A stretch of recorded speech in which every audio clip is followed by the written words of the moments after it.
Bismillahirrahmanirrahim. Assalamualaikum warahmatullahi wabarakatuh. Waalaikumsalam warahmatullahi wabarakatuh. Salam kedaulatan rakyat. Salam kedaulatan rakyat.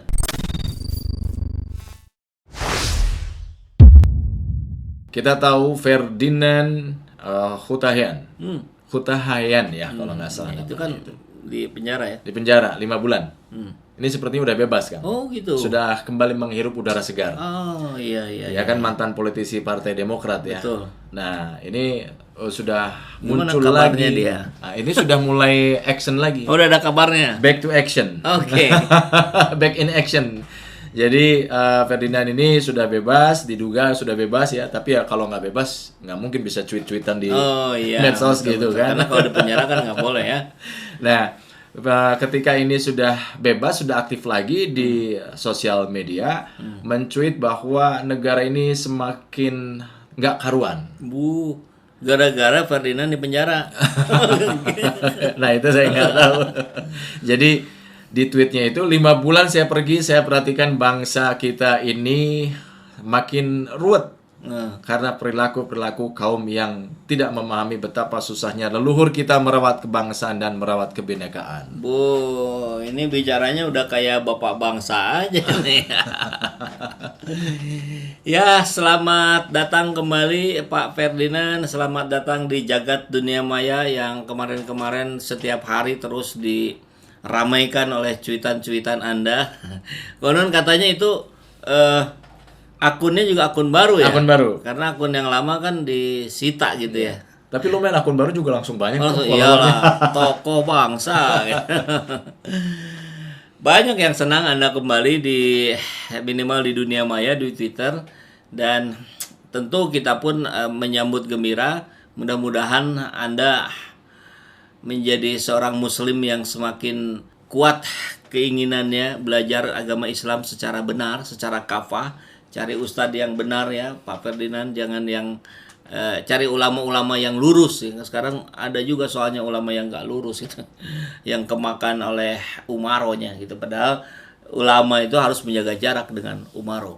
Nah, saya kira cuitan yang cukup netral, normatif lah gitu ya, sebagai tokoh di negeri ini.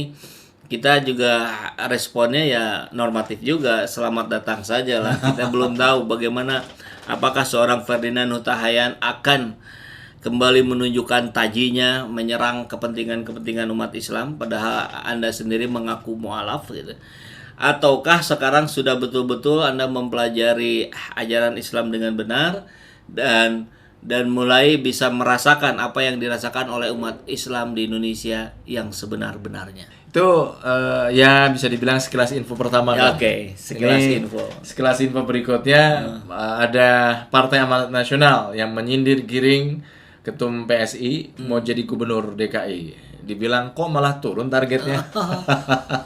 Jadi Giring sekarang ingin mencalonkan menjadi gubernur DKI. Ada keinginan suatu saat. Suatu dia bilang saat. itu. Ada keinginan untuk menjadi gubernur DKI Jakarta. Sekarang fokusnya bagaimana memenangkan PSI di pemilihan berikutnya. Itu bilangnya suatu saat lagi ya.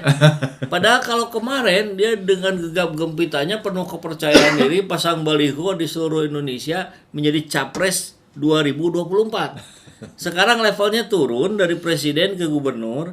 Itu pun bukan 2024. Tapi suatu saat. Suatu saat, segera, secepatnya, itu adalah kata-kata yang sangat tidak jelas. Jadi Giring menunjukkan fakta tentang dirinya bahwa dia orang yang penuh ketidakjelasan. Minimal itulah perspektif saya melihat fenomena Giring yang berharap menjadi calon gubernur. Dan saya kira Anda kalau ingin menjadi pemimpin, terutama pemimpin di DKI Jakarta yang sekarang sudah masuk kategori megapolitan, maka Anda harus belajar banyak dari Pak Anies Baswedan yang tidak banyak bicara, tidak banyak nyinyir, tapi terus berkarya, menghasilkan produk, menghasilkan prestasi-prestasi, dan itu diapresiasi oleh banyak sekali lembaga-lembaga nasional dan internasional sebagai wujud dari kekaguman dunia, sebagai wujud apresiasi terhadap prestasi-prestasi yang sudah diraihnya. Nah, nggak bisa Anda menjadi pemimpin hanya dengan nyinyir, nggak bisa Anda menjadi pemimpin hanya dengan gimmick membawa beberapa pasukan kameramen dan fotografer untuk menyerang pemimpin lain, nggak bisa. Kalau mau Anda jadi pegiat sosial saja gitu, macam ya Denny Siregar gitu ya, itu boleh lah ya Anda, harapan itu bisa terpenuhi. Jadi selesai menjadi ketua PSI, Anda gabung pada Ade Armando CS gitu. Jadi buzzer gitu. Jadi buzzer. Kayaknya lebih cocok gitu deh.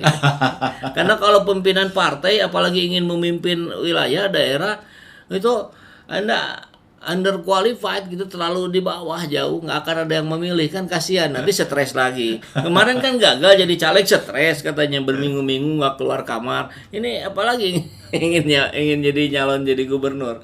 Bahaya, kasihan lah istri, anak Anda, keluarga Anda. Mudah-mudahan ya sekarang fokus aja bagaimana PSI bisa menang gitu ya. Nah, ya betul, itu menarik tuh. Cobalah kita sih sebagai sesama anak bangsa saja ya memberikan saran. Coba dievaluasi yang betul-betul gitu. Evaluasinya 360 derajat gitu ya. Semuanya dicek and recheck, cross check dan seterusnya gitu. Jangan sampai ya kalau nggak dilakukan cek, recheck, cross check dari seluruh lini, nanti yang terjadi cekcok gitu. Seperti yang potensinya sudah muncul kan, Michael Sianipar ya. Nah, itu kan menunjukkan dia jauh lebih matang, dia jauh lebih dewasa, dia jauh tata narasinya jauh lebih baik dibandingkan Anda yang ketua DPP pusat. Kan malu sih kalau saya gitu. Jadi kalau mau sebelum Anda nyalon sebagai gubernur, tukeran dulu posisinya. Jadi Anda turun jadi ketua PSI Jakarta, tuh si Michael itu jadi ketua DPP PSI. Mungkin karena biasa nyanyi kan. Jadi kalau nggak keluar suaranya nggak enak. bisa jadi begitu ya. Nah, ini ada informasi lain, berita lain ini kan. Tuh? Jadi Islah Bahrawi, Direktur Eksekutif Jaringan Moderat Indonesia, berpendapat Jaringan Direktur Eksekutif Jaringan Moderat Indonesia. Oke. Dia berpendapat bahwa agama dan sains tidak dapat berdampingan. Ini dia menegaskan pendapat itu dengan gagasan orientalis Barat. Jadi orientasinya ke Barat yang menyebutkan agama itu tahyul, sains itu adalah nyata. Nah, pernyataan ini terjadi perdebatan di latar belakangi oleh pembahasan metaverse Ka'bah, Kang. Jadi metaverse Ka'bah yang dikeluarkan oleh Arab Saudi kemudian menjadi perbincangan yang berkembang ya sampai kepada pembahasan agama dan sains. Nah, sementara itu Khalil Nafis ini berpendapat bahwa agama dan sains ini harus berdampingan.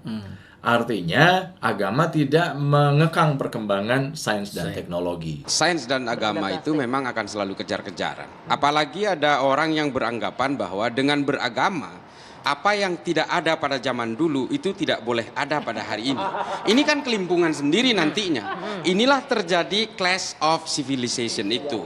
Terjadi benturan peradaban. Karena begini kalau menurut saya, peradaban manusia ini tidak akan bisa dicegah. Dia akan bergerak dengan sendirinya, tidak bisa dihalang-halangi. Apalagi ini mohon maaf, saya terus terang saya beragama, saya Islam. Tidak bisa dicegah oleh dengan fikih-fikih. Dia akan bergerak dengan sendirinya karena sains ini memang punya logikanya sendiri. Soal sains dan agama itu memang sulit untuk bersatu padu karena memang dua mainstreamnya berbeda. Satu nyata, yang satu ini mohon maaf kalau mengacu kepada kalangan-kalangan orientalis Barat mengatakan agama itu tahayul, sains itu adalah hal yang nyata.